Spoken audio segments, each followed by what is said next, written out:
God of War Ragnarok is a game so full of Easter eggs that it's practically impossible not to find them as you adventure across the Norse Realms. You can find references to games from Sony's back catalogue, the franchise's storied history, developers of the game itself, and much more, which is why we're here to explain some of the most important Easter eggs and references that you can find in God of War Ragnarok. And just before we get started, while there will be some spoilers in this video, we will begin with the least spoilery content first, before warning you as we move further into spoiler-sensitive territory in the mid and late game references. That's one of Kvasir's poems. Very highbrow. The most extensive and in-depth series of Easter eggs in the game are the 14 artifacts known as Kvasir's poems. These poems are all summations of other first-party PlayStation titles, like The Last of Us Part 2, Horizon Zero Dawn, or MLB The Show. Look, this one even has a little Ratchet & Clank on the front of it. If you need help finding all 14 poems in the game, we have a full guide for them on IGN.com. Mimir, do you understand these poems? Oh, there's always meaning if you look hard enough, brother. It's all in what you bring to it. Kvasir's poems count as artifacts, and similar to the previous God of War in 2018, any artifacts you find can immediately be sold to the Huldra brothers to earn hack silver. If you're reluctant to sell them, don't worry, they don't just disappear. In God of War 2018, artifacts that you sold would line the wall of the forge inside Tyr's temple, and now in Ragnarok, you can find the items that you've sold decorating parts of Sindri's house instead. This includes Kvasir's poems, meaning you get to look at all their unique covers at once in their little bookshelf. During your first visit to Svartalfheim, you'll meet a dwarf who runs the tavern named Ræb, who is busy playing a hurdy-gurdy to the tune of the alarm that just rang out through Nidavellir. At least let me finish this song. That alarm was in just the perfect key. This is not some minor detail, however, as Ræb is voiced by and modelled after Bear McCreary, the composer for God of War 2018 and God of War Ragnarok. Hurdy-gurdy is used in the soundtracks of both games, and you can see Bear playing a hurdy-gurdy in real life in the Raising Kratos documentary on PlayStation's YouTube channel, or on stage performing during the 2022 Game Awards. Once you have been introduced to Ratatoskr, you'll be able to summon him by hitting this chime with your axe, be it for side quests or just a bit of a chat. If, however, he is already summoned, and you keep tossing your axe at the chimes, Ratatoskr will steadily grow more and more impatient before finally being pushed into an emotional outburst. Stop with the stupid chime! Oh dear.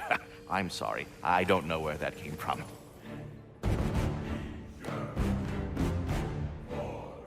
After the events of God of War 2018, Kratos is more willing to accept who he is and where he's come from, which means that in Ragnarok, there are many more instances where Kratos recalls a time from his past that players may recognize if they are familiar with the series or Greek mythology. After Kratos' shield is broken in the opening hours of the game, Atreus asks if Kratos will be okay fighting without one. Kratos responds that, It is not my first time. Kratos almost never had a shield in the original God of War trilogy, and while he had the Golden Fleece to use as a protective counter in God of War 2 and 3, he could only use his Blades of Chaos to block and parry attacks in the original God of War. He did, however, get to use shields for both of the games on the PSP. When traversing the open world, you may hear Mimir start to wonder about the virtues of going back in time to stop himself from doing things that he now regrets. You ever have those moments where you wish you could go back, rewrite your own past, make different decisions? Journeying through time is more trouble than it is worth. Ah, fair point. You're speaking metaphorically, right? No. Of course you're not. This experience that Kratos is referencing is from when he travelled back in time at the end of God of War 2 after being killed by Zeus.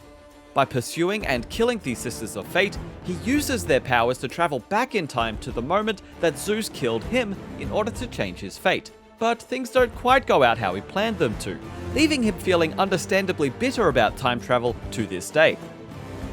Mimir also asks Kratos about a great battle that took place at the Gates of Fire, or the Hot Gates as Kratos calls them. Brother, in my travels, I heard of a great battle in your homeland, at a place called the Gates of Fire. The Hot Gates. You were there? No. Is that regret in your voice? I did regret not dying there for many years, but no longer. This is a reference to the legend of King Leonidas' last stand against the Persian army at Thermopylae, which is a tale that has been retold multiple times in recent pop culture, most notably with the 2006 film 300 and 2017's Assassin's Creed Odyssey. For our sons! For our daughters! For Sparta!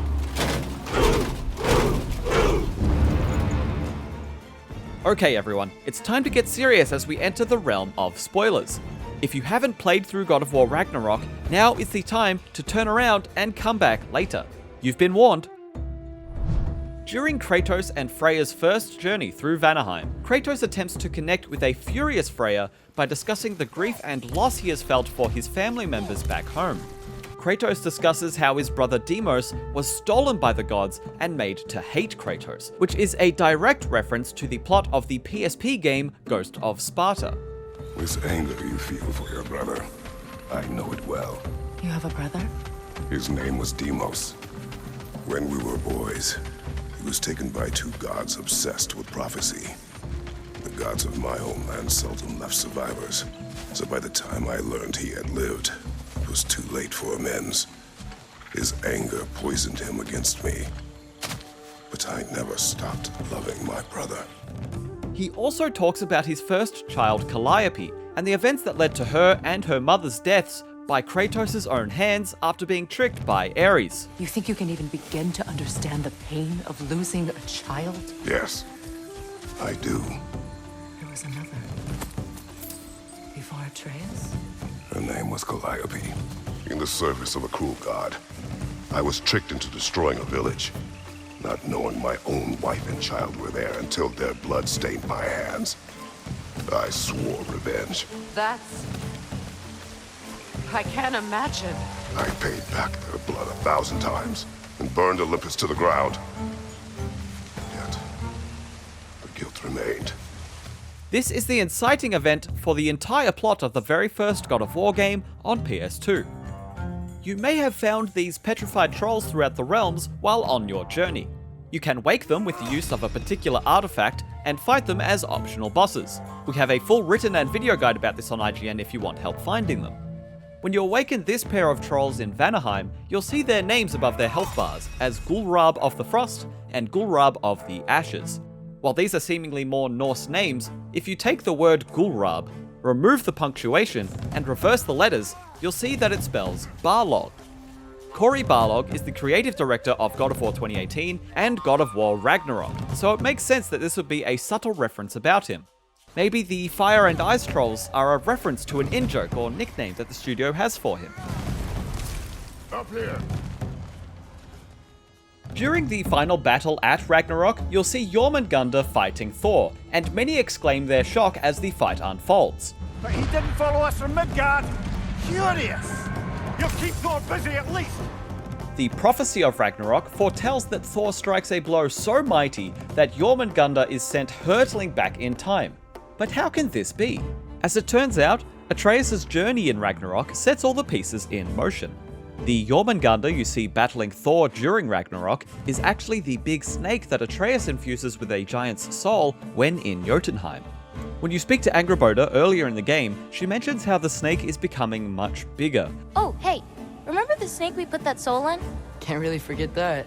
I saw it. It's getting bigger. Like, faster than normal bigger. Yeah, I had a feeling that would happen. Huh. Which explains why the snake is much bigger by the time we're at the end of the game. Because Thor is known as the Giant Killer, this fight at Ragnarok is likely a personal one for Jormungandr, as the Serpent carries the soul of a giant who likely suffered at the hands of the God of Thunder already. Odin had that statue made in honor of Thor. And seeing as the world Serpent absolutely abhors the fat dauber, he was probably sick of looking at it. Thor strikes Jormi during Ragnarok and sends the snake back in time, where it grows into the Jormungandr that we see in the first game. This explains why, in God of War 2018, Mimir notes that Jormungandr finds Atreus familiar, because it was Atreus who gave the serpent a new life in the snake's past, only it was in the future at the time. Man, I'm getting dizzy. It's also worth noting that Jormangandr is the one to give Atreus the clue about Ironwood near the start of the game. Maybe Jormi knows that the younger version of himself can be found there at this time, or maybe he can only vaguely remember where he has come from.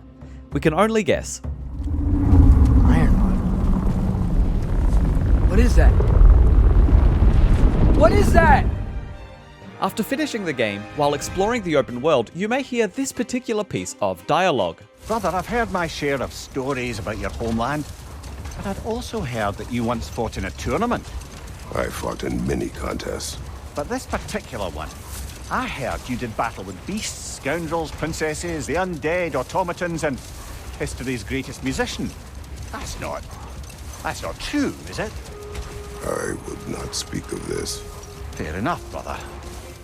We're almost certain that this is a reference to PlayStation All-Stars Battle Royale, which was a Super Smash Bros.-like platform brawler on the PS3 and Vita, where Kratos was a playable character.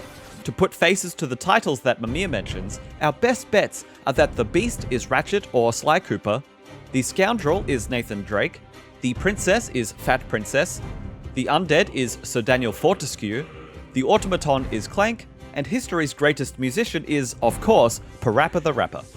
Kratos has also taken part in Soul Calibur and Mortal Kombat games in the past as well, but we would expect the team at Santa Monica Studio to reference more games from PlayStation's back catalogue when given the opportunity. So the safe bet is to say that Mimir is talking about PlayStation All-Stars. Finally, we'll end this video on a somber note. After completing the main story, you can return to Midgard to investigate an area in the far northeast near Kingsgrave known as the Eternal Campfire. Here, you'll unlock a side quest to prepare ingredients for a meal, and each of the ingredients are located close to a painting of a heart with 2 runes inside of it. Ah, I knew I recognized those initials. The Ballad of Jari and Somr. I'm not familiar.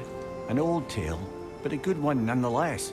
According to the team at Sony Santa Monica, this side quest and these symbols are meant to be a tribute to 2 developers who met and fell in love while working at the studio. Tragically, one of these developers passed away during the game's development. Traveling across the realms in search of ingredients pays homage to the couple's love of baking and traveling the world together. If you want help finding each of these locations, we have a complete guide for finding them on IGN.com, as well as a link to the full Twitter thread that explains this quest's backstory. Their bond with each other grew quickly, and the meals they shared became legendary. It was said that to dine with them could sustain you for weeks. These are just some of the references and Easter eggs that we found, and because Ragnarok is such a large game attached to such a rich franchise, we know that there are plenty of other references that we didn't cover in this video. So let us know in the comments what your favorite Easter eggs are that you have found. Just beware of spoilers down there. If you've finished the story of Ragnarok, make sure to watch our video on the broken prison side quest that you can start in Niflheim, or our comprehensive Berserker fight guide. For all other things gaming, keep it here on IGN.